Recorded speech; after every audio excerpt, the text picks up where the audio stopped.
Hi, my name is Carly. I'm the Director of Outreach at the Place for Children with Autism. We're going to come on here a couple times a week and talk about different topics. If you ever want to propose a topic, I'd be happy to talk about it. Just shoot me an email. My email is listed on the description of this video. But today we're going to talk about consistency and structure. So oftentimes children with autism prefer consistency and routines for their day, and oftentimes are pretty inflexible when it comes to sudden routine changes. And I don't necessarily think that, consistency and routine is a bad thing. I think we all prefer structure to our days.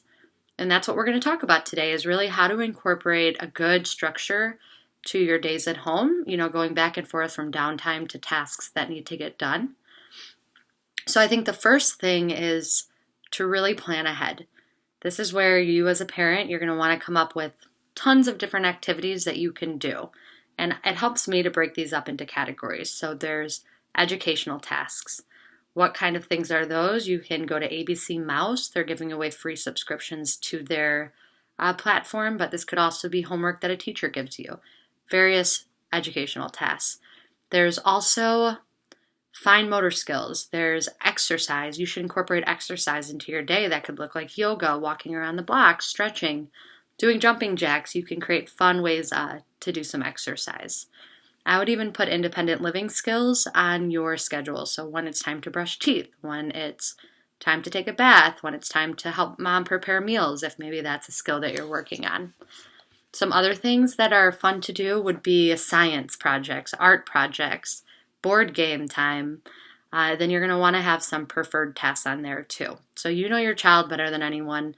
What are their most favorite things? Let's structure that in the day so that when the child sees their schedule, they know exactly when their most favorite times are coming and then also when some more non-preferred tasks are coming. So what I recommend doing is a visual schedule. You can do a written schedule as well where you're just writing down, breakfast, then puzzle time, then homework time if your child is fluent at reading. If they're fluent in reading. If they're not, which a lot of our early learners are not, we use visual schedules. At our center, we use visual schedules for everything, regardless if children can read or not, because a lot of people are visual learners. And it's a great way to just kind of see how the day goes and what's happening throughout the day. So if you've ever heard of PECS, Picture Exchange Communication System, these are 1x1 or 2x2 pictures. They're very small. And they have a variety of different activities on them. So if you type in Google science PEC, P-E-C, you're going to get little visuals that look like the activity.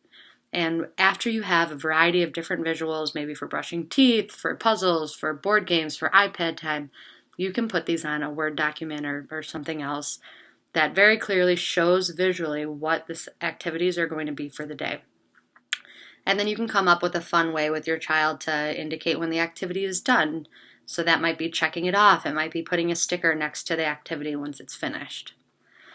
Now, the other important strategy I have is to embed preferred and non-preferred activities back to back. So it should always be preferred, non-preferred, non-preferred. And this really helps increase motivation. Because if you think about it, if they have a homework task or a chore and they really don't want to do it, it's helpful to say, listen, bud, I know it really stinks. I don't want to do this either.